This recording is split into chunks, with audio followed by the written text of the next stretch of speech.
Buenos días, profe. Hola, muy buenos días, Alba.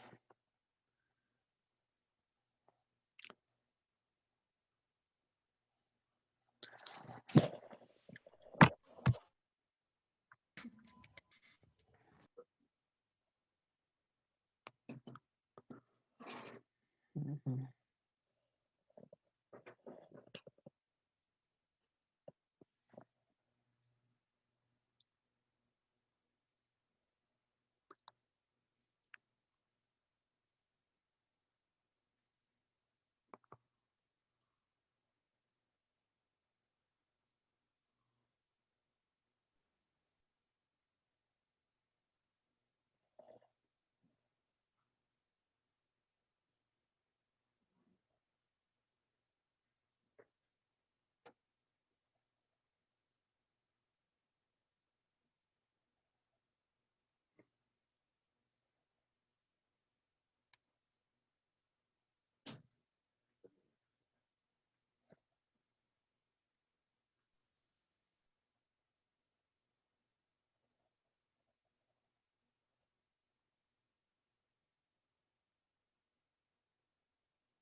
Ujú.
Bueno, compañeros, buenos días. En un momento más voy a empezar a pasar asistencia, por favor.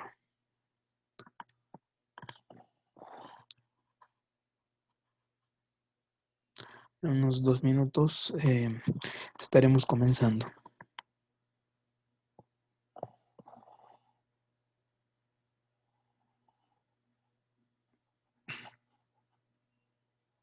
Ujú.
Bueno, buenos días, compañeros. Vamos a dar comienzo.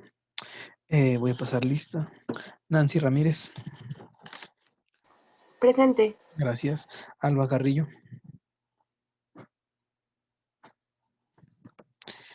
Javier Pedraza. Presente, perdón.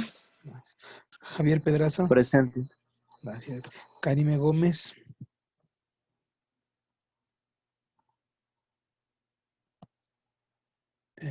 Karime Gómez.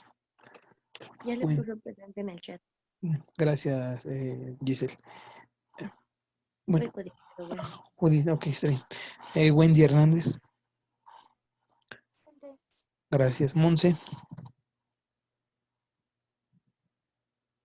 Giselle. Presente. Gracias, Giselle. Adrián Varela. Presente. Gracias, compañero. Villaseñor.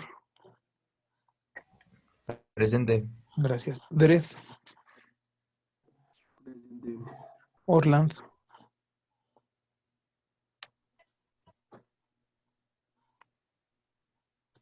Judith. Presente. Nayeli. Presente. Gracias. Iván Reyes.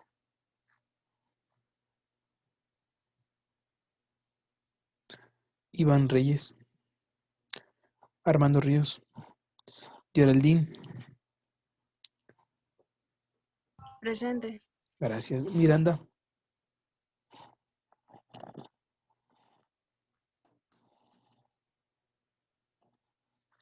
Jorge Rivero. Lisandro. Presente. Bien. Bueno, compañeros, vamos a dar comienzo. Voy a empezar compartiendo mi pantalla para que retomemos lo que veíamos la clase pasada. Bueno, la clase pasada nosotros estábamos trabajando con lo que es la Segunda Guerra Mundial. Empezábamos el tema de qué pasó después de la Segunda Guerra Mundial, ¿no? Y bueno, decíamos que en 1933 Hitler es nombrado canciller de Alemania y que bueno, en 1938 dicho ejército de él invade lo que es la extinta URSS, ¿no? La Unión Soviética, en lo que es la parte de Rusia. Pese a que antes, o sea, 2 semanas antes, había firmado con Stalin un tratado de no agresión. Entonces, eso hace, o más bien eso desata, lo que es la Segunda Guerra Mundial.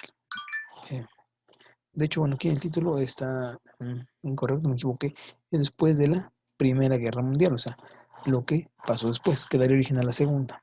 Entonces, bueno, hago esa precisión. ¿Sale? También vimos estas fechas de lo que es el inicio de la Segunda Guerra Mundial, que es en 1939, ¿no? Que es cuando propiamente, con lo que decía yo, que Alemania y la URSS firmaron un pacto de no agresión, pero pese a eso Alemania invade lo que es Polonia el 1 de septiembre del 39.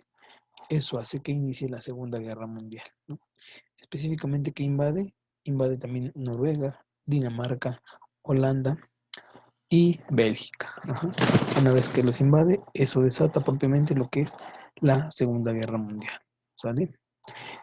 Bueno, en esta invasión que yo les estoy mencionando, hecha por el ejército alemán, vemos aquí en las postales que están aquí en pantalla algunos de los bombardeos y sometimientos que llevó a cabo el régimen nazi, encabezado por Alemania. Podemos ver que fue un periodo, como en el principio, de mucha destrucción y de cañonazos, bombardeos, ¿no? Aquí se puede apreciar esto. Bueno, conjugado con 3 factores importantes. Primero que nada, en Italia, Benito Mussolini. En Alemania tenemos lo que con Adolfo Hitler, el Führer de Alemania, y con Hirohito, el emperador de Japón, a China. Bueno, cómo invade China. ¿Vale? Entonces, bueno, son 3 personajes que posteriormente iremos viendo qué papel jugaron en este periodo, ¿no?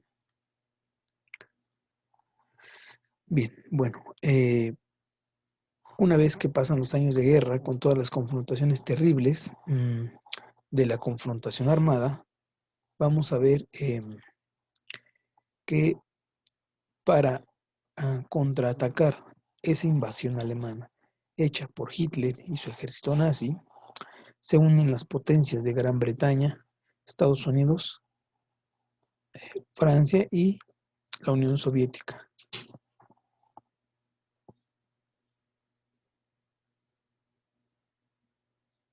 Se unen para derrotar lo que es a Hitler y a su ejército alemán. ¿Sale? Ok, muy bien. Bueno, esto es lo del holocausto nazi, que yo estoy seguro que ustedes han escuchado alguna vez de qué trata, ¿no? Que fue el genocidio más grande que ha habido, ¿no? Que fue en los campos de concentración de varios países europeos, donde los nazis asesinaron a más de 6 millones de judíos. ¿Vale? Este hecho se conoce como el holocausto nazi o el holocausto judío, ¿no? Porque en este caso los asesinados fueron los judíos. ¿Por qué? Porque Hitler tenía en la mente buscar la raza perfecta. Para Hitler la raza perfecta era la raza aria. ¿Y cómo es la raza aria o qué características presenta la raza aria? Bueno, determinado color de piel, de ojos, ninguna imperfección de estatura y complexión adecuada. Y todo aquello que no presentara esos rasgos era algo imperfecto y que a su juicio tenía que evitar que se siguiera propagando. Por lo tanto, la única forma de acabar con eso era de esta manera. Fue algo terrible lo que se vivió en esas épocas, ¿no? Del holocausto nazi, toda la gente que murió, la manera en cómo morían, que eran por decirlo así, quemados con ácido en unas cámaras donde ellos eran encerrados y, bueno, algunos relatos de algunos documentales que han pasado por ciertos canales de YouTube mencionan cómo encontraban 2, 3 cuerpos juntos, ¿no? Porque eran familias enteras. Entonces ya en su desesperación, pues morían abrazados entre ellos, ¿no? Y situaciones así muy, muy lamentables, ¿no, compañeros? Entonces, pues bueno, seguimos.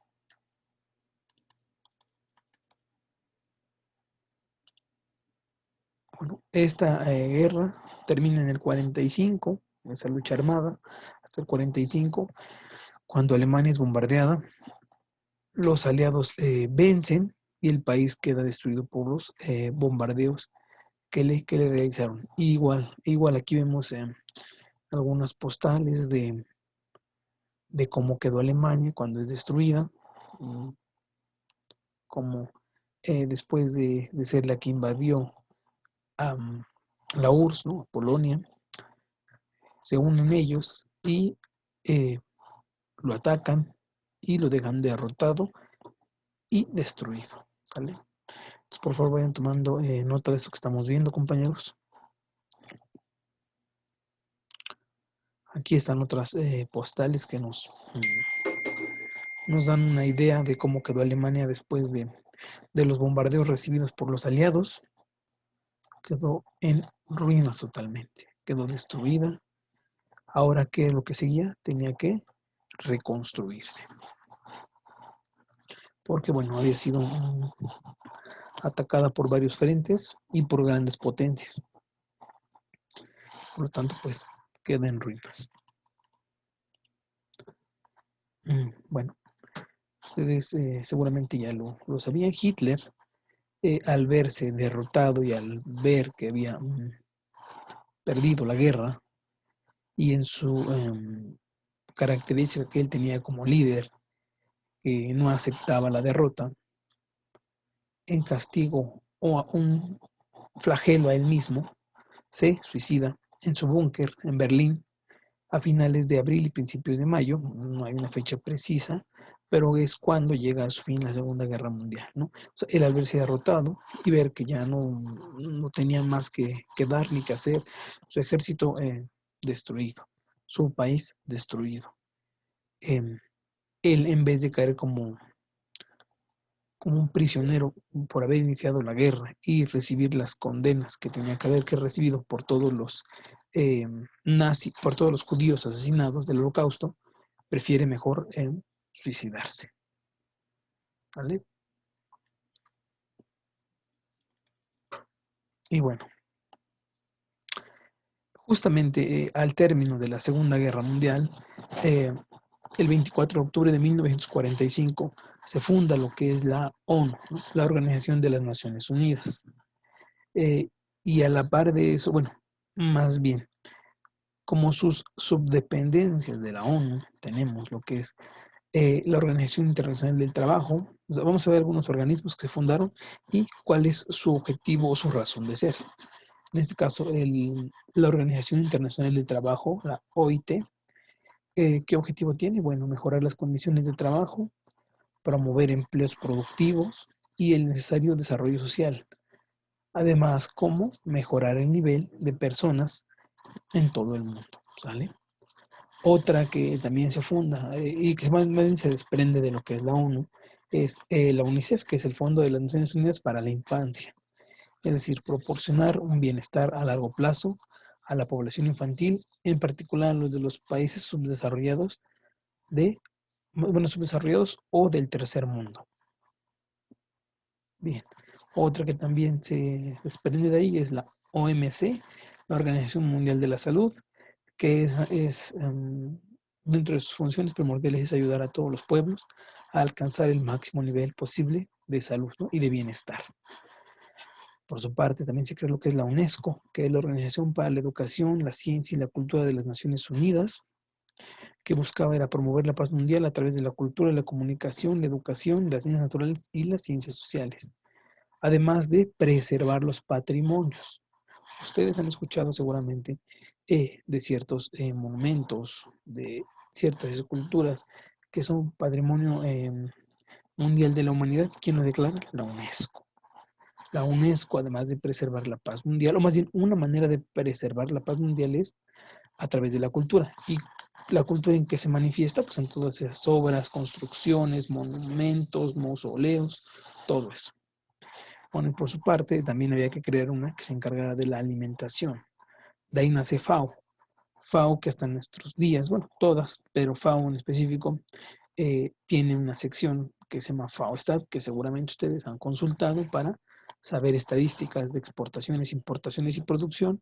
Bueno, la Organización de las Naciones Unidas para la Agricultura y la Alimentación, que es la FAO, perteneciente también a la ONU, ¿qué objetivos tenía? Mejorar los niveles de nutrición y la calidad de vida, así como garantizar mejoras en la eficiencia de la producción y distribución de todos los productos alimenticios y agrícolas. Es decir, no solo que hubiera alimento para todos, sino que esa producción fuera eficiente tanto desde el punto de vista sustentable ambiental como de producción y distribuirla, ¿no? Hacer llegar los alimentos a la gente que los necesitaba.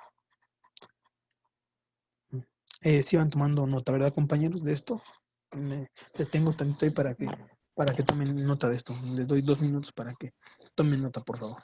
Gracias.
Bueno, seguimos, compañeros, entonces.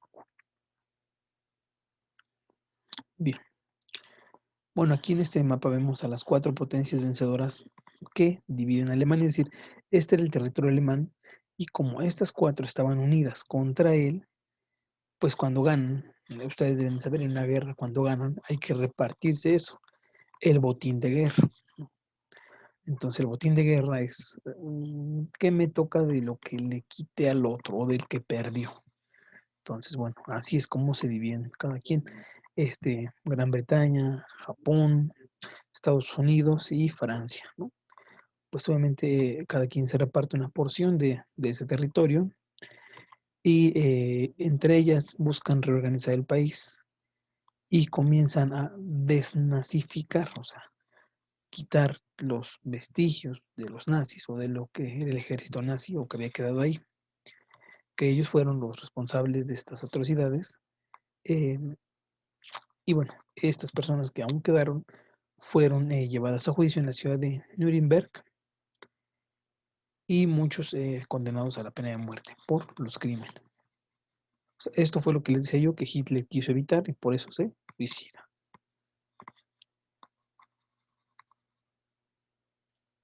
Seguimos. Bueno, Estados Unidos encabezando la reconstrucción de Alemania aplica el llamado Plan Marshall. Voy a hacer un poco más grande esto para que se alcance a ver porque ahí está. Bueno, este es un plan para rescatar a lo que es Europa, no solo Alemania, a Europa porque bueno, Hubo también otros territorios afectados. El nombre correcto de este plan Marshall es el plan denominado European Recovery Program, ¿no? Programa de rescate de Europa, y que fue el proyecto principal de Estados Unidos para reconstruir los países europeos post la Segunda Guerra Mundial. Ujú. Bueno, aquí algunas cifras de cuánto costó. Costó 12.641 millones de dólares.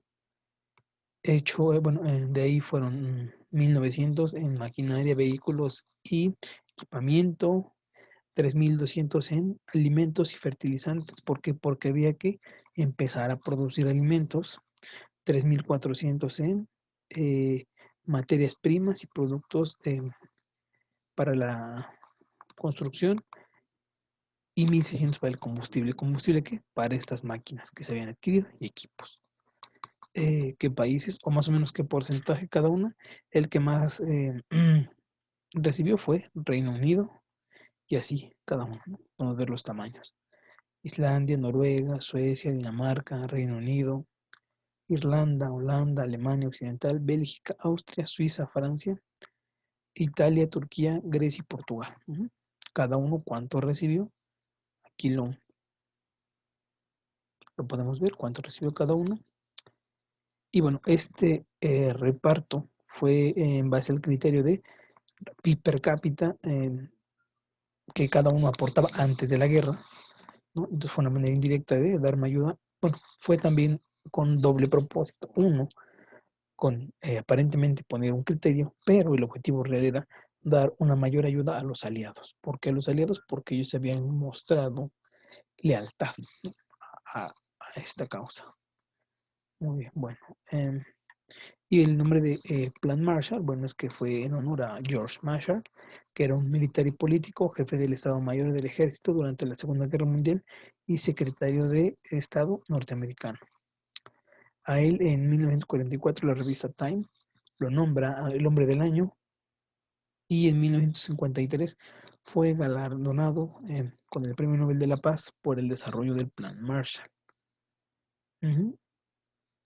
Y bueno, hubo un discurso ahí que se dio respecto a por qué había que reconstruir lo que estaba dañado. Este discurso fue escrito por Charles Bochy y tuvo lugar en la Universidad de Harvard. ¿Sale? ¿En qué fecha? El 5 de junio del 47. ¿Estamos de acuerdo?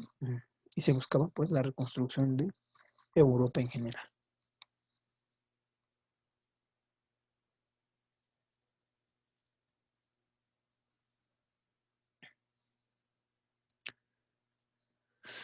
Bueno, seguimos.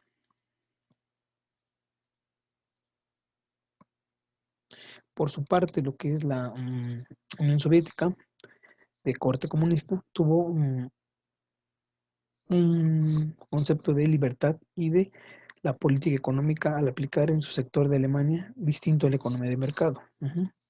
Al que había, o sea, en Alemania tenemos una economía de mercado, mientras que en la Unión Soviética se buscó quitar esa imposición que se tenía y por lo tanto, ¿qué provocó eso? ¿O de qué manera se vio afectado? Primero que el sector soviético no tuvo un auge económico, como lo tuvieron los otros sectores, además del control de las libertades individuales. La segunda consecuencia es que los habitantes del sector comunista decidieron mudarse a Alemania del Oeste, debido a la libertad y la mejor condición económica que había. Y la tercera consecuencia que tuvo esto es que el sector ruso o soviético comenzó a controlar las fronteras entre alemanes, es decir, para que no se fuera la población, ¿qué había que hacer?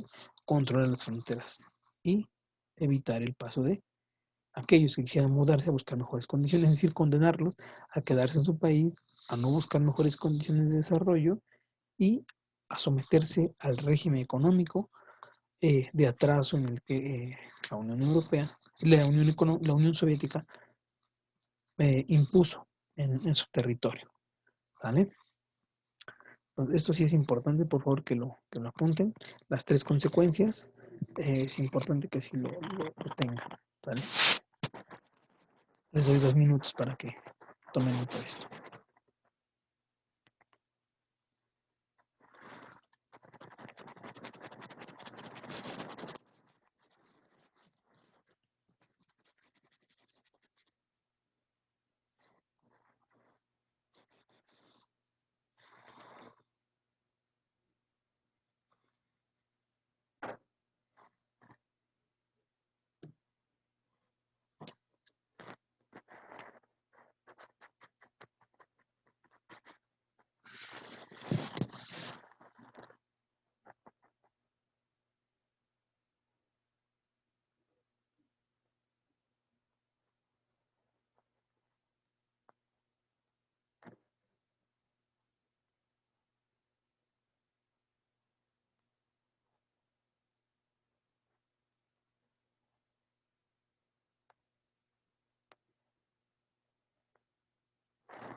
Bueno, seguimos, compañeros, ya pasó el tiempo indicado para esta actividad.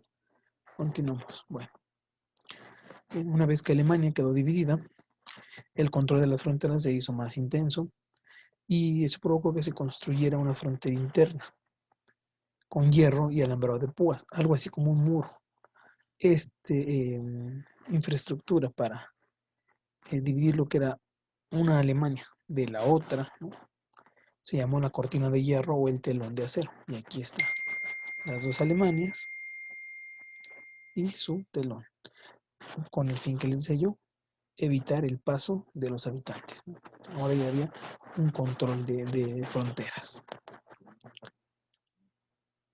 Y bueno, aquí está la capital de Alemania, Berlín, quedó dividida en dos sectores. Era Berlín del Este, bajo la Unión Soviética, y Berlín del Oeste, que estaba de este lado.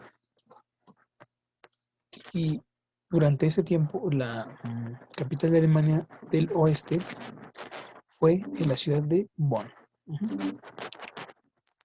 Y aquí están las dos fracciones de lo que es Alemania. Alemania del Este, por decirlo así, y Alemania del Oeste, occidental.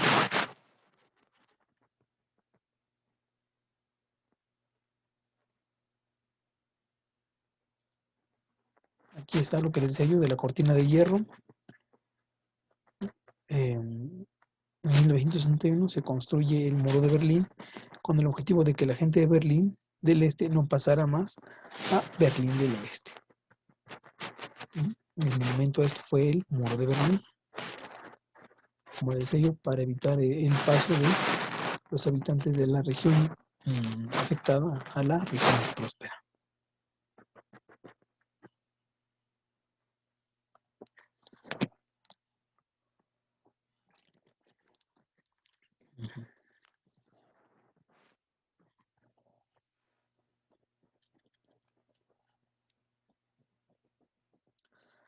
Aquí está brevemente lo que es el muro de Berlín, cuidado y custodiado, para evitar que pasaran los habitantes.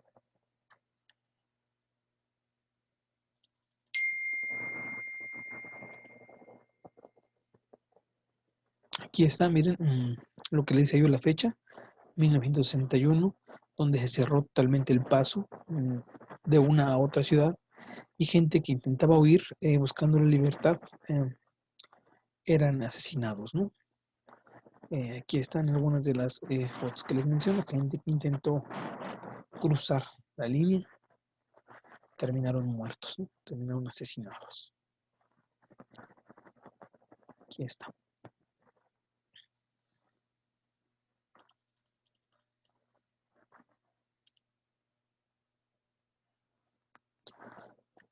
Aquí están los dos territorios que les decía yo de Alemania, la República Federal de Alemania y la República Democrática de Alemania. Cada una se desarrolló como si fueran dos países independientes, ¿no? O sea, no se vieron como uno solo, sino eran dos países independientes. Por un lado, en este lado teníamos lo que era la economía de mercado, que llevó al auge de la República Federal de Alemania, ¿no? Libre mercado, que era que tenía intercambio de productos, mayor cantidad de mercancías, economías y empresas, atraer inversión, mientras que de este lado teníamos a la economía, a la República Democrática Alemania, que es un régimen social comunista, donde pues todo lo que aquí se veía, acá de este lado no, o sea, aquí era subsistir con los recursos que se contaba de este lado, pero no había un impulso a la producción, al crecimiento, no. Entonces claramente se marcó que de este lado hubo un gran desarrollo y de este lado pues fue nulo el crecimiento. Y las condiciones de vida de los de acá eran mejor que los de este lado. Por lo tanto querían pasar. Pero aquí es donde se les impedía el paso. ¿Vale? Por favor tomen nota de esto. Les doy un minuto para que tomen nota de esto.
Bueno, compañeros, seguimos entonces.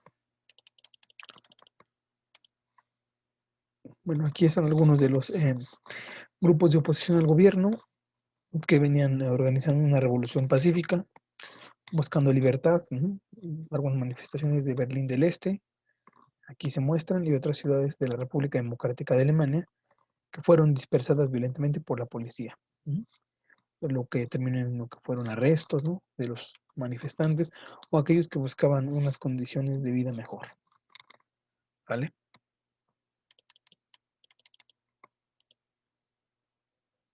Aquí están algunas otras marchas pacíficas que exigían salir al país al país de las condiciones en las que estaban, y algunos de sus eslogan, ¿no?, que decían democracia ahora, nosotros somos el pueblo, fin de la dictadura, elecciones libres, ¿no? O sea, ellos buscaban su manera o su libertad en la cuestión de elegir a sus gobernantes, ¿no?, unas condiciones de vida mejores, mejores salarios, ¿no? Bueno, obviamente porque veían lo que había del otro lado del muro.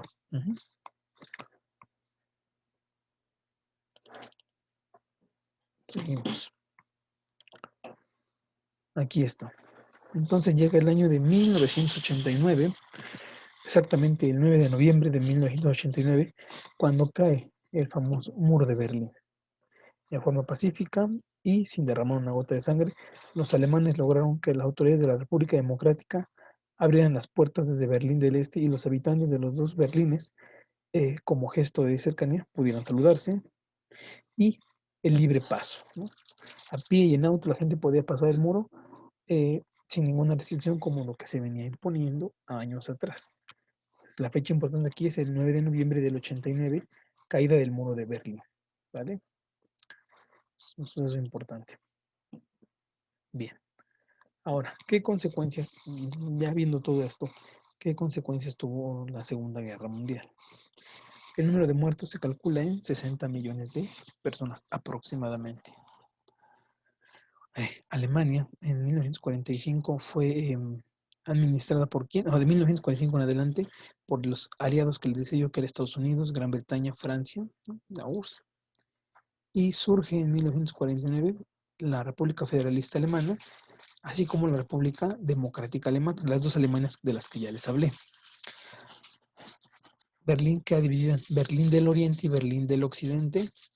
El muro de Berlín surge en 1961 y en 1989 es derrumbado, es decir, duró 38 años más o menos, 37, 38 años, el muro de Berlín. O sea, ese muro de Berlín, aparte de ser una frontera física, fue una cuestión más de condiciones de vida diferentes.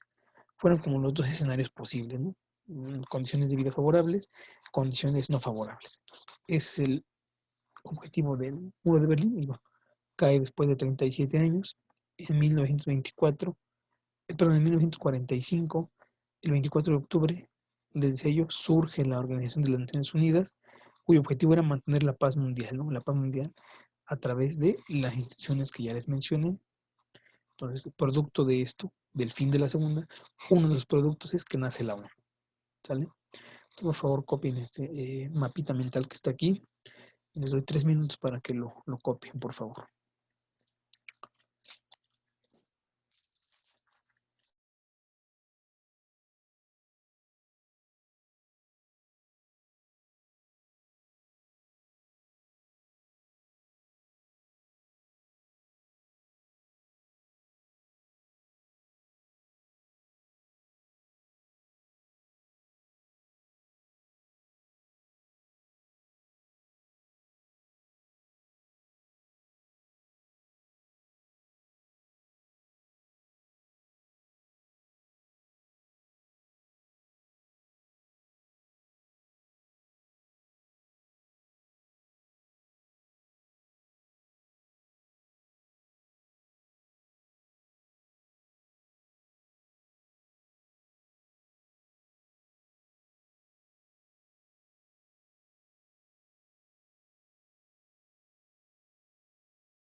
¿Podemos continuar?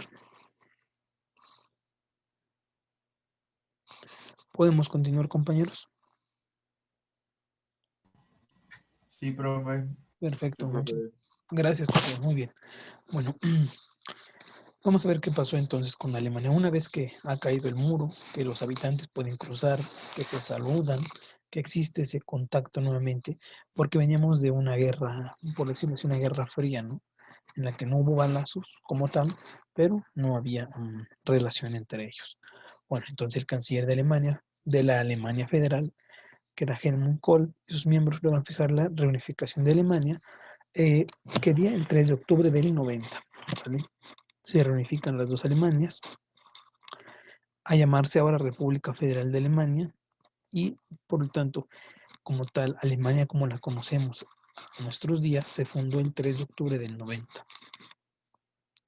La capital por un tiempo quedó fijada en Bonn, pero más tarde se traslada a Berlín, donde vuelve a ser la capital de lo que es la Alemania que conocemos. Entonces, otra fecha importante es esta. Bueno, se unifica y queda Alemania como la conocemos. ¿Se acuerdan que estaba dividida por aquí así? En la democrática y en la federal. Bueno, ya es ahora un solo territorio. Y bueno, ¿qué función, más bien, cuáles fueron sus objetivos?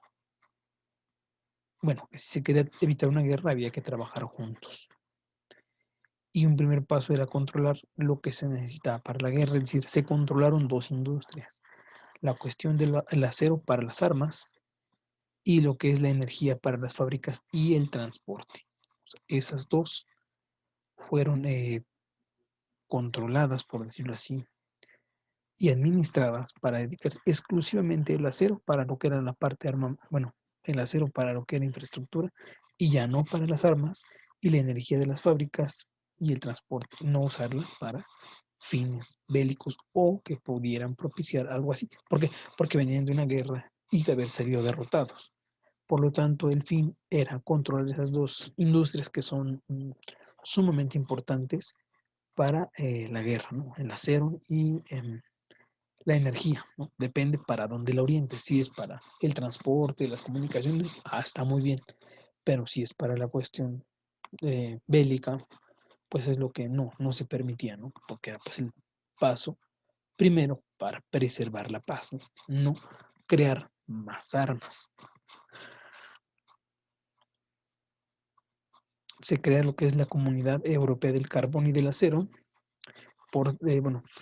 firmada por 6 países, que eran Alemania, Bélgica, Francia, Italia, Luxemburgo y Netherlands, o los Países Bajos, donde deciden agrupar sus industrias de carbón y acero y establecen la Comunidad Económica del Carbón y del Acero. Este se firma en París en 1951 con esta finalidad, ¿no? Que ya les mencioné. Perdón, lo de atrás, sí tomaron nota, sí, ¿verdad?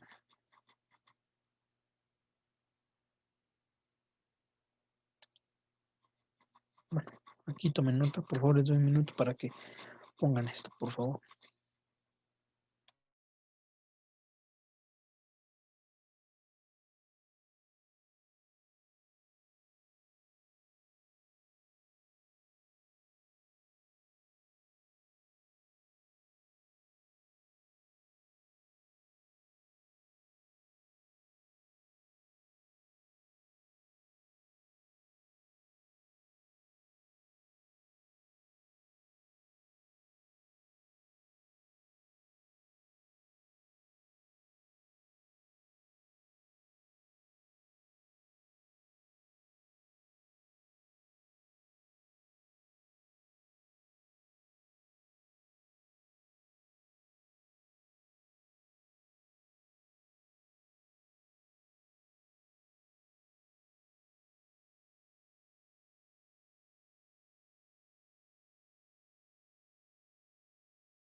Seguimos, compañeros, entonces.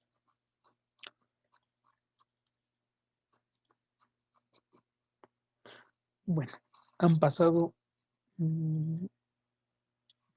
29 años desde el 3 de octubre de 1990 y en 1993 se formó lo que es la Unión Europea, compañeros, que conocemos nosotros, conformada por 28 países europeos, siendo la República Federal de Alemania el motor de este, es decir, de todos los países de la Unión Europea, no de Europa, de la Unión Europea, el motor de ellos es Alemania. Alemania es el motor de esta economía. O sea, es increíble como después de estar destruida, derrotada y como quedó, ahora sea el motor de la Unión Europea. O sea, el crecimiento que tuvo es increíble, es de reconocerse, ¿no? Y que ahora sean el impulso de todos ellos. Estos, después de haber sido destruidos y quedar en ruinas, ahora son una potencia. Tomen nota de esto, por favor, para que sigamos.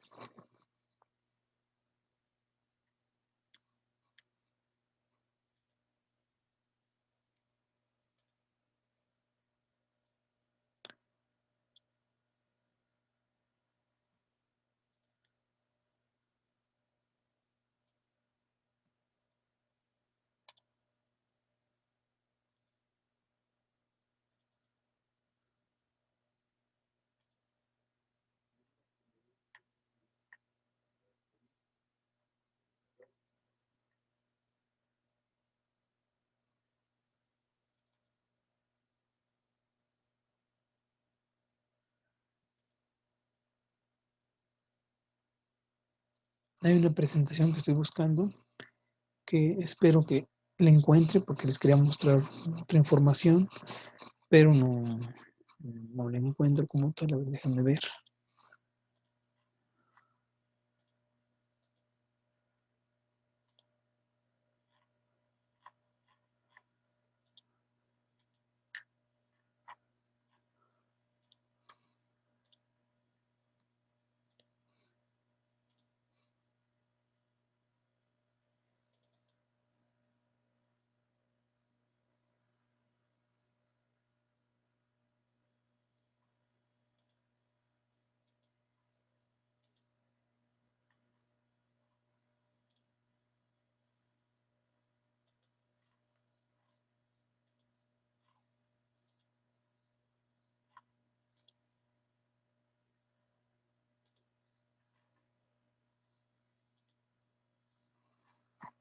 No está lo que quería mostrarles. Bueno, seguimos.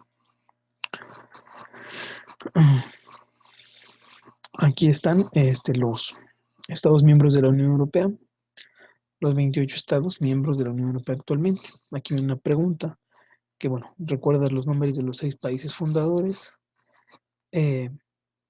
Entonces, no sé si alguien lo recuerde, compañeros, que nos pueda ayudar con esta pregunta. Si no, la resuelven de tarea y lo comentamos en la clase el día de mañana. Por favor, como tarea, pongan ahí tarea. Fundación de la Unión Europea, qué países intervinieron y de qué forma. ¿Sí se queda de tarea, profe? Sí, sí se queda de tarea para que lo comentemos en la clase el día de mañana, por favor. O sea, comentar qué Estados miembros formaron la Unión Europea y cómo la forman, o sea, de qué manera participan. Es lo que quiero que mañana platiquemos. Por lo tanto, esto que está aquí son los 6 países, pero no voy a detenerme aquí porque si no, bueno, denme un segundo, déjenme dejar de compartir esto. Y voy a buscar un material que tengo aquí, que es el que quiero que veamos. Denme un segundo.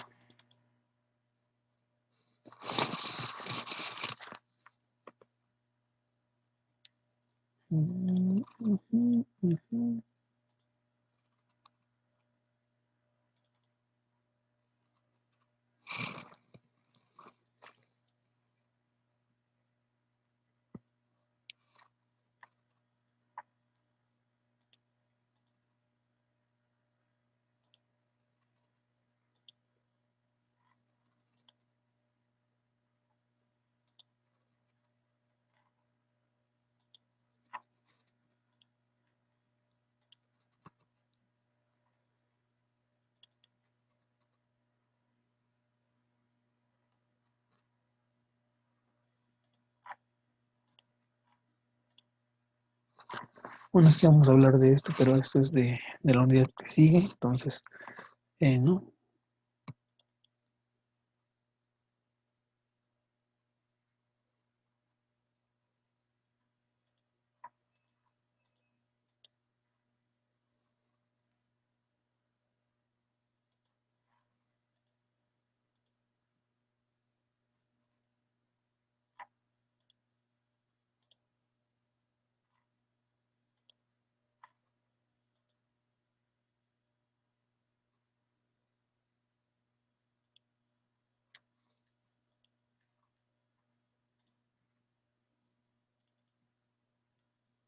Dame un segundo, estoy buscando este material que quiero que veamos.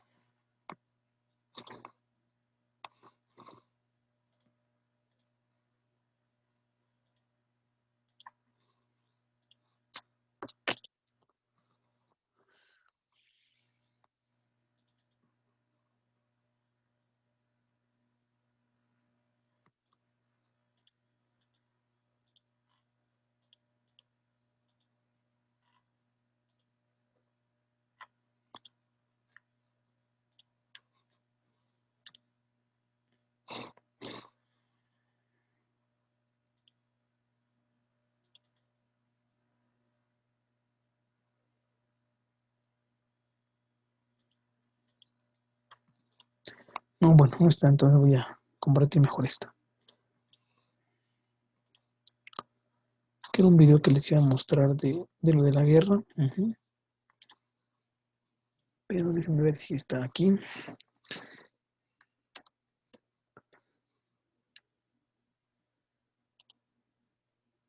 Fue un video que es muy explicativo y es muy buen video. Déjenme ver si está por aquí. Es que yo lo tenía y no lo encuentro, pero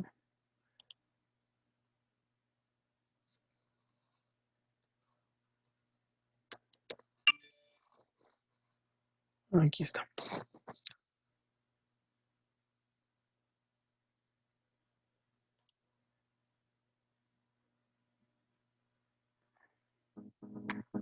Ahora voy a empezar a compartir mi pantalla y me dicen si se ve. El 28 de junio de 1900.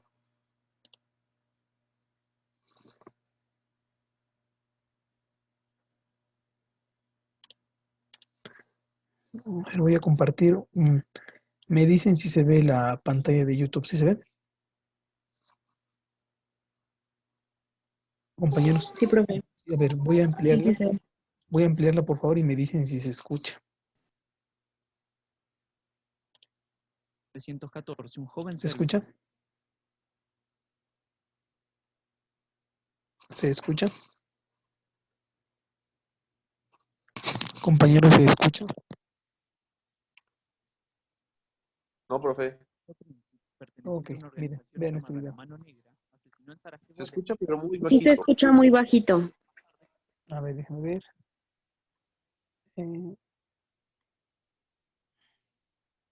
Comenzó en Europa ¿Ahí se el escucha? conflicto bélico más grande que el mundo había visto hasta el momento. Nosotros somos Martín y Seba de Historia en 10 y en Se este escucha, video vamos pero... a hablar de la Sí, Primera sí. Guerra Mundial.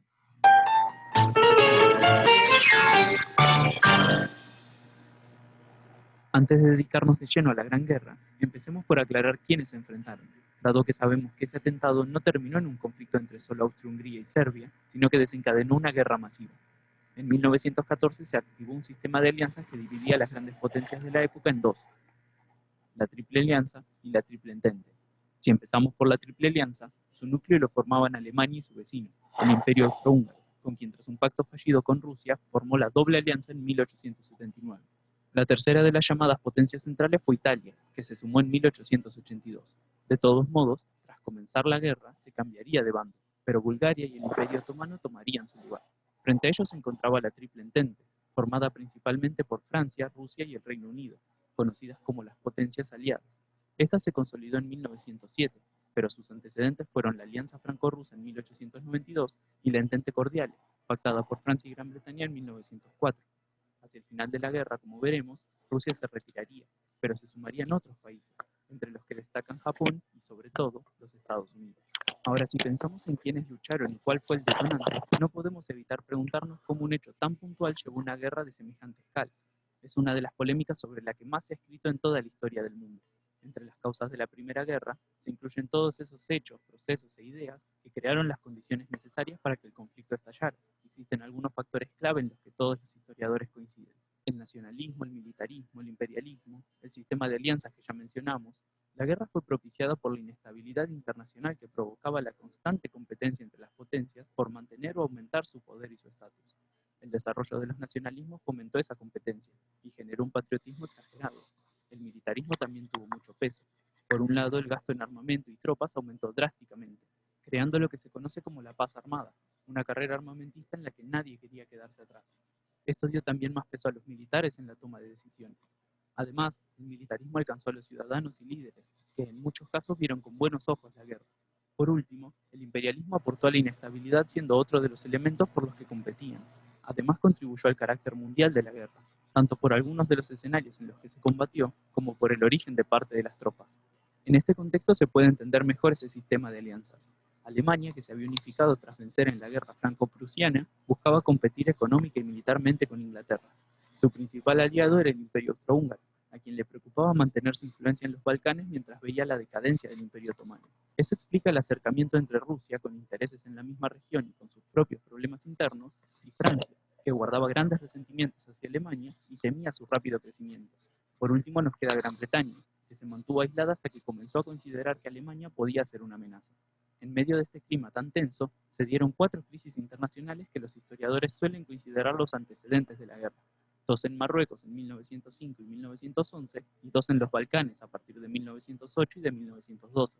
Las marroquíes reflejaron los conflictos existentes entre Francia, Alemania y el Reino Unido, y las balcánicas entre Rusia, el Imperio Austrohúngaro y Alemania. Cualquiera podría haber desatado la guerra, y si bien no lo hicieron, contribuyeron a consolidar las alianzas y la militarización preventiva. Las más importantes fueron las balcánicas, que deterioraron la relación entre Austria-Hungría y Serbia e influyeron en el atentado de Sarajevo. Tras la muerte del archiduque Francisco Fernando el 28 de junio de 1914, los engranajes se pusieron en marcha. El 23 de julio el Imperio Austrohúngaro dio un ultimátum a Serbia, declarándole la guerra 5 días después. Rusia movilizó sus tropas y el 1 de agosto Alemania le declaró la guerra. Tras 2 días hizo lo mismo con Francia. La guerra tuvo 2 frentes principales: Europa Occidental y Europa Oriental. Empecemos por Occidente, donde Francia y Alemania representan el centro del conflicto. Al principio, ambos intentaron aplicar sus planes preconcebidos, pero tanto el plan Schlieffen alemán como el plan 17 francés fueron demasiado optimistas y no pudieron prever lo dura que sería la guerra. De todos modos, las cosas empezaron bien para Alemania. Comenzaron atacando a Bélgica, lo que les permitió luego entrar en territorio francés. Los franceses y la reducida fuerza de expedición británica sufrieron duros reveses en la frontera, especialmente en la zona de las Ardenas y Alsacia-Lorena. Los muertos comenzaron a contarse entre las decenas de miles, algo que sería la norma en esta guerra. El ejército alemán llegó a estar a escasos kilómetros de la ciudad de París, pero en lugar de atacar directamente la capital, decidieron rodear a las tropas francesas, dejando descubierto su flanco y dando al Entente la oportunidad de producir el milagro de Marne, batalla en la que Alemania fue derrotada y forzada a retroceder. Esta fue la muerte del plan Schlieffen y el comienzo de lo que se conoce como la carrera hacia el mar, en donde ambos bandos buscaban controlar los puertos más importantes del norte de Francia y Bélgica. La naturaleza de la guerra cambió en este momento y en paralelo se comenzaron a delimitar extensísimas líneas de trincheras, zanjas enfrentadas, excavadas en la tierra, en donde se resguardaban los soldados y desde donde peleaban entre sí. El frente quedó prácticamente estancado gracias a esto. Durante 1915, los alemanes se dedicaron principalmente a fortalecer sus fortificaciones, mientras la Triple Entente intentaba quebrarlas. Pero la defensa y el armamento de Alemania resultaron ser ampliamente superiores. De todos modos, si bien las fronteras prácticamente no cambiaban, en las múltiples ofensivas se perdían miles de vidas de ambos bandos, propiciados por los nuevos armamentos como el gas de cloro introducido por Alemania. Esta fue una de las armas más terribles que debieron sufrir los combatientes. Ya en 1916, el Frente Occidental vivió 2 de las batallas más conocidas de la guerra, la batalla de Verdún y la batalla del Somme. En la primera se enfrentaron Alemania y Francia. La estrategia alemana era desangrar al ejército francés, forzándolo a buscar recuperar constantemente Verdún, un territorio muy especial para los franceses. Francia terminó venciendo, pero la batalla se extendió de febrero a diciembre y provocó cientos de miles de bajas para ambos bandos. En la batalla del Somme, en cambio, lucharon principalmente Alemania y Gran Bretaña con un resultado parecido. Si bien no hubo un ganador contundente, se lo consideró un triunfo aliado, y su costo humano fue también altísimo, especialmente para los británicos. Tras esto, Alemania cambiaría su estrategia, pero pasemos primero al frente oriental, para ver cómo se desarrolló en paralelo hasta este momento de quiebre. Contrario al estancamiento en Occidente, este fue muy cambiante, y a pesar de que el conflicto comenzó con un incidente entre Austria-Hungría y Serbia, las acciones de Rusia y Alemania fueron las que marcaron el ritmo. Estallada la guerra, el primer objetivo del Imperio Austrohúngaro fue Serbia, la acusada por el atentado. Rusia, en cambio, tenía dos enemigos en la Triple Alianza. Por un lado, combatía a Alemania en el norte y a Austria-Hungría en el sur. En el norte, Rusia comenzó triunfando, pero luego empezó a sufrir importantes derrotas, como en la batalla de Tannenberg.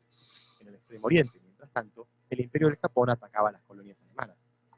Pero el problema de Alemania era que para 1915, Austria-Hungría ya estaba al borde del colapso. No solo había fracasado contra Serbia y era superada por Rusia, sino que también Italia la había traicionado y se había sumado al bando del Entente por la promesa inglesa de obtener nuevos territorios. Por eso Alemania debió salir al rescate, emprendiendo una ofensiva que conquistó Serbia y frenó a Rusia. Bulgaria, enemiga de Serbia, se sumó a la alianza para asistir en la ofensiva en este momento. En ese mismo año, el Imperio Otomano, que se había sumado a la Triple Alianza el año anterior, principalmente por sus conflictos con Rusia, consiguió también victorias como en la batalla de Galípoli. De modo que la situación no fue favorable ese año para los aliados en Oriente. 1916, sin embargo, fue diferente. La ofensiva Brusilov, una gigantesca campaña rusa centrada en Rusia, fue un éxito importante.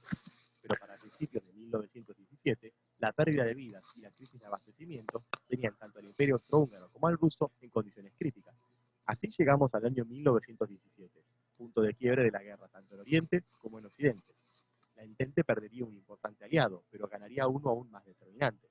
Empezando por el frente oriental, tenemos que hablar de la Revolución Rusa, que comenzó en 1917 y que trajo el fin del gobierno del zar Nicolás II.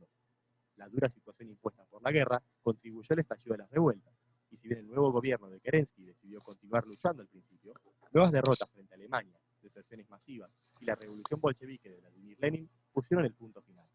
Rusia firmó entonces un armisticio en diciembre y al año siguiente el Tratado de Paz de Brest-Litovsk. Mientras tanto, en Occidente, el cambio de estrategia de Alemania resultó ser contraproducente, ya que facilitaría la entrada de Estados Unidos a la guerra. Al haber trabado de frente con Francia, los alemanes volvieron a recurrir a la guerra submarina sin restricciones como lo habían hecho antes. Esto significaba permitir a los submarinos atacar cualquier barco que navegara en la zona de guerra. El objetivo principal era asfixiar los suministros británicos, forzando a la Entente a firmar la paz. Pero el principal proveedor de Gran Bretaña era Estados Unidos, y Alemania sabía que el hundimiento de sus barcos arrastraría a los norteamericanos a la guerra, pero esperaba conseguir la rendición de los aliados antes de que se movilizaran y llegaran al continente. Al principio las cosas parecían ir de acuerdo al plan, pero a principios de abril de 1917, tras el hundimiento de varios barcos norteamericanos, el presidente norteamericano Woodrow Wilson llevó al Congreso la declaración de guerra. Durante el resto del año, Alemania buscó defender sus posiciones terrestres, mientras que esperaba que la guerra submarina asfixiara a los británicos. Pero para 1918 tomaron conciencia de que el desgaste era demasiado alto y que no podrían sostener la guerra durante mucho tiempo más. Necesitaban forzar a la Entente a declarar la paz en condiciones favorables, por lo que optaron por una última gran ofensiva. Al principio esta fue exitosa y lograron quebrar las trincheras y avanzar, pero para julio la cantidad de muertos y la baja en la intensidad del avance llevó a un punto muerto. Fue entonces el turno de los aliados, quienes contaban ahora con más de 1 millón de soldados norteamericanos reforzando sus filas. Para el mes de septiembre habían quebrado las defensas alemanas y era evidente que estos ya no tenían ninguna posibilidad de recuperarse. En octubre hubo motines tanto en la Armada como en las ciudades, y el 9 de noviembre el Kaiser abdicó. Friedrich Ebert, el líder de los socialdemócratas, proclamó un modelo republicano y 2 días después firmó un duro armisticio con los países de la Entente, indicativo de lo que vendría después. La guerra terminaba entonces en Europa en el 11 de noviembre de 1918. Al año siguiente, el Tratado de Paz de Versalles y sus acompañantes marcarían cómo quedaría el mundo tras la guerra y allanarían el camino a la Segunda Guerra Mundial. Listo, compañeros.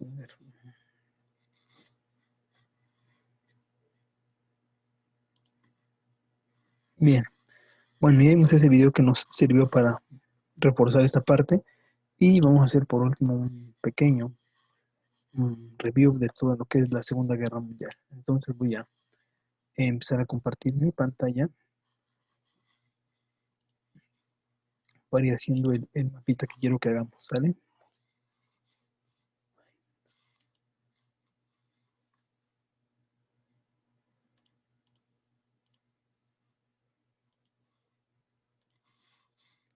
Listo, aquí lo voy a hacer, ¿sale?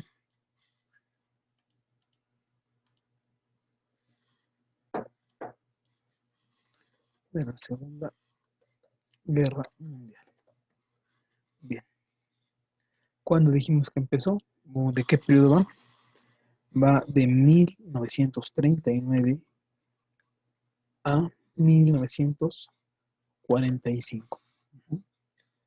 Fue su fecha de desarrollo. Se desarrolló en este periodo. Se desarrolló de 1939 a 1945.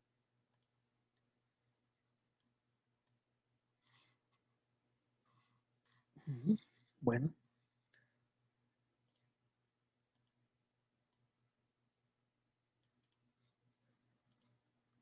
Vamos a ver los antecedentes.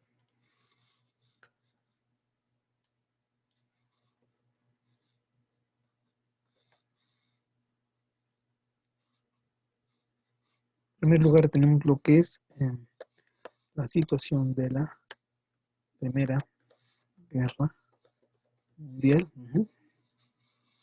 En ese caso, Alemania, destacando Alemania, que había quedado humillada por el Tratado de Versalles.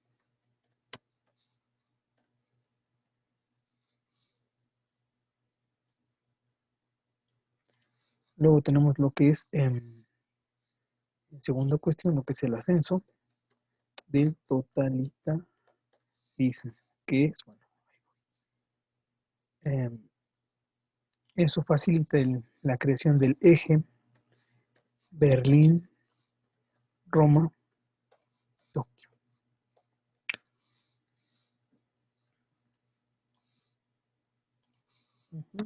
Berlín, Roma, Tokio. Y por otro lado tenemos lo que hemos mencionado, lo que era el fascismo,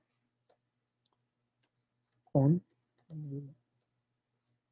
Mussolini. Tenemos el fascismo con Mussolini y el nazismo alemán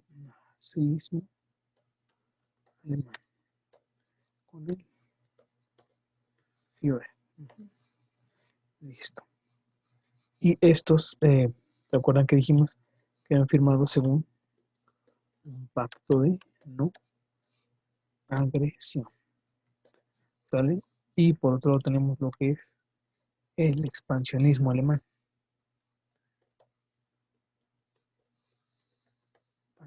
¿Sale?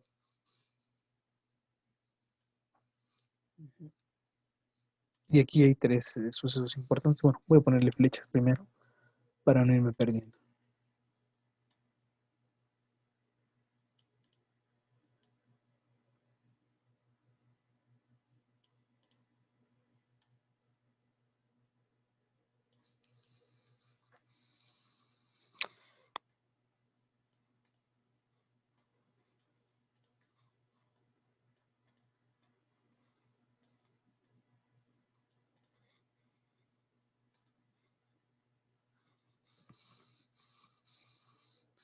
Aquí hay tres sucesos. Vamos a ver por aquí. Es 1, 2, 3. El primero de ellos es el ANS. Fue en 1938. ¿Y en qué consistió esto? Bueno, en invasión de Austria.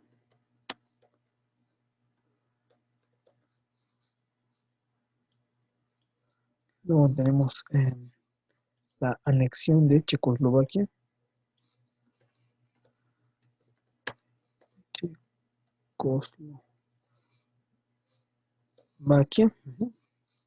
En 1939. Y luego tenemos lo que es un pacto de no agresión. ¿Firmado por quién? Bueno, tenemos a la URSS en 1938 y la invasión a Polonia, que según no invadirlo, pero dijimos que sí lo invade. ¿Vale? Y bueno, a ver, esta es la primera cuestión. Déjenme poniendo flechas.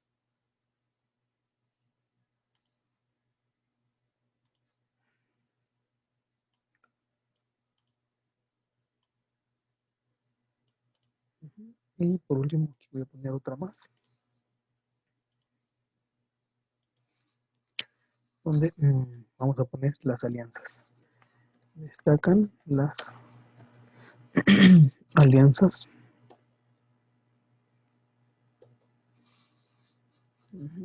Hay dos, están los del eje y están los aliados. Vamos a ver cuál es una y cuál es otra. El eje lo conforman Japón, Italia y Alemania. Bueno, y a estos se suman, o te voy a poner quiénes se suman lo que es Hungría, Bulgaria, Croacia,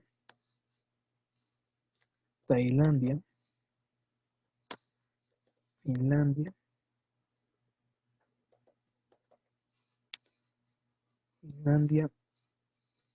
Croacia y Eslovaquia. Son los países del eje.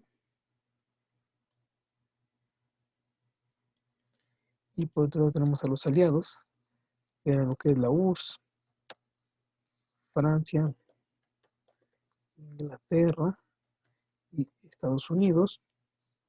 ¿Vale? Y se agregan otros que es Dinamarca, los Países Bajos, Yugoslavia,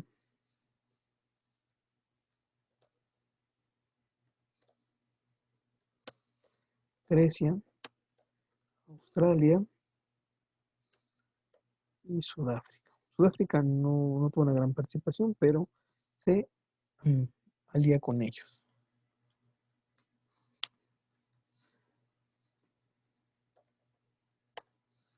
Listo.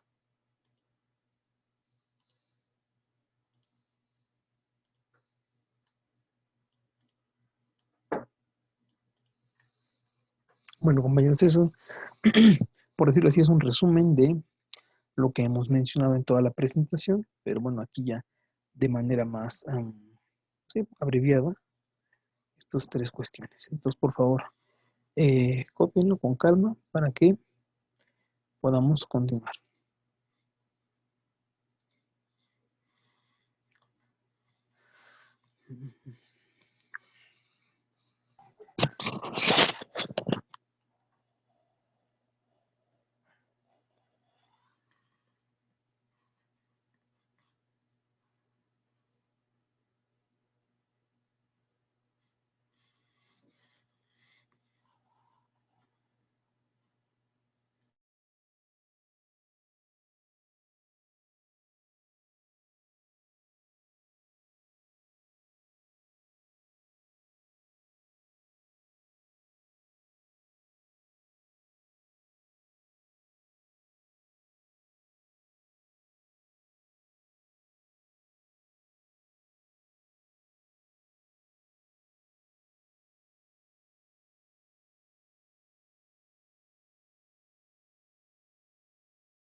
Profe, ¿le puede bajar tantito?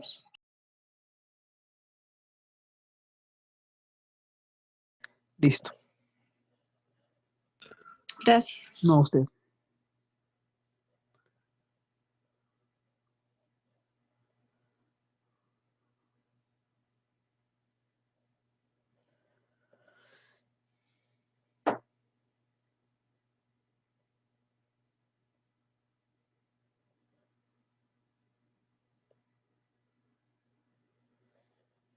Me gustaría hacer un paréntesis en esto del totalitarismo, porque bueno, no lo hemos mencionado y es importante decir que es el totalitarismo, que es otra forma de gobierno, bueno, por decirlo así, de gobierno.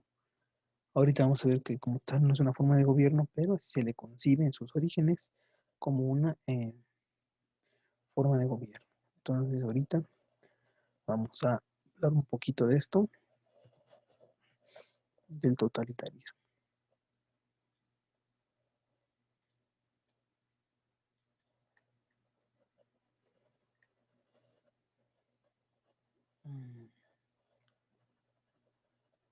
Vamos a ver 4 características del totalitarismo, pero ustedes me dicen en cuanto terminemos, bueno, terminen esto para que pueda explicarles brevemente qué es el totalitarismo.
¿Ya puedo pasar a explicar qué es el totalitarismo, compañeros?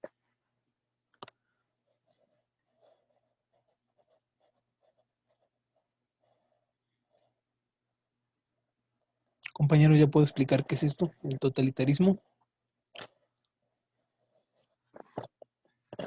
Compañeros. Ya, profe. Sí, profe. Ok, bueno, Ya, profe. perfecto, muy bien. Vamos a ver que el totalitarismo se compone de 4 líneas. La primera es el líder, luego las ideologías, luego tenemos el Estado y por último los derechos, o sea que son los componentes básicos de cualquier sistema de gobierno. En el caso, por ejemplo, de la democracia, pues hay partidos políticos, las ideologías son múltiples, el Estado es un garante, ¿no?, de todas las garantías individuales, por decirlo así, y los derechos pues están salvaguardados y resguardados bajo una constitución, en el caso de la democracia. Ahora, en el caso del totalitarismo, bueno, vamos a ver que primero que nada el líder es único, populista y carismático. Bueno, las ideologías es basado en principios autoritarios antidemocráticos.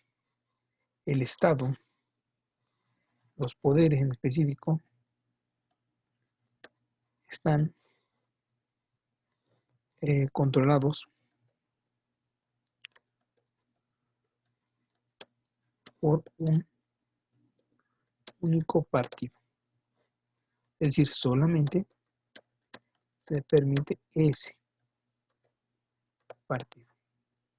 Y los derechos no se garantizan las libertades individuales.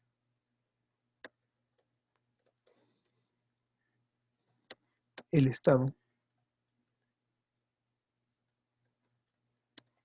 persigue y elimina a los opositores,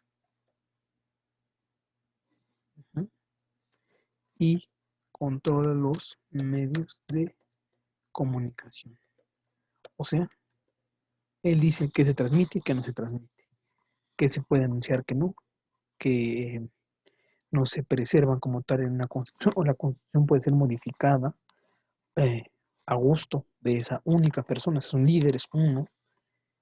Por eso se llama totalitarismo, porque una sola persona controla el total de las características de un sistema de gobierno.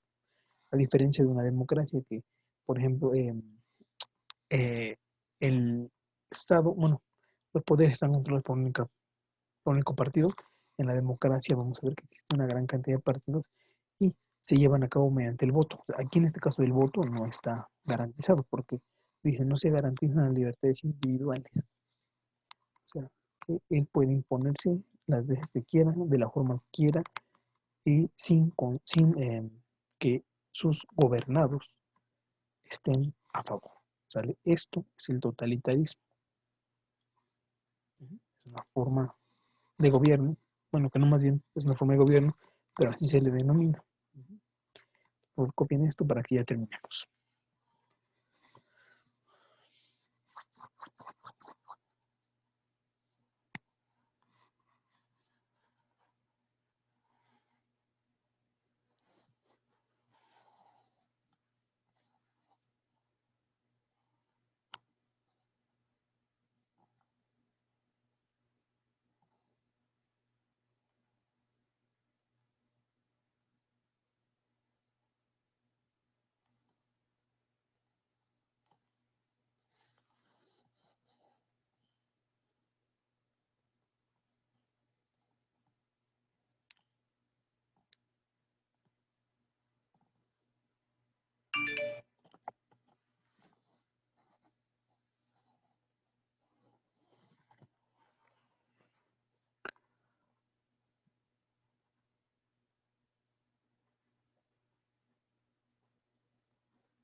Me dicen en cuanto terminen, por favor, compañeros.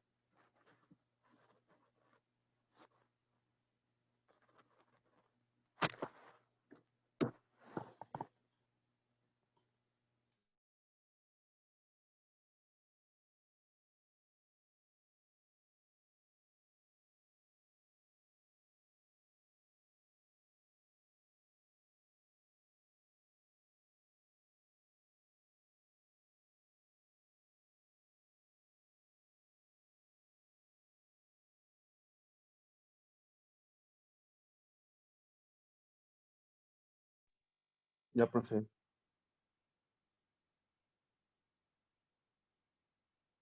No, espere tantito. Ok, está bien. Gracias. Pues me dicen.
Bueno, compañeros, ¿ya terminaron?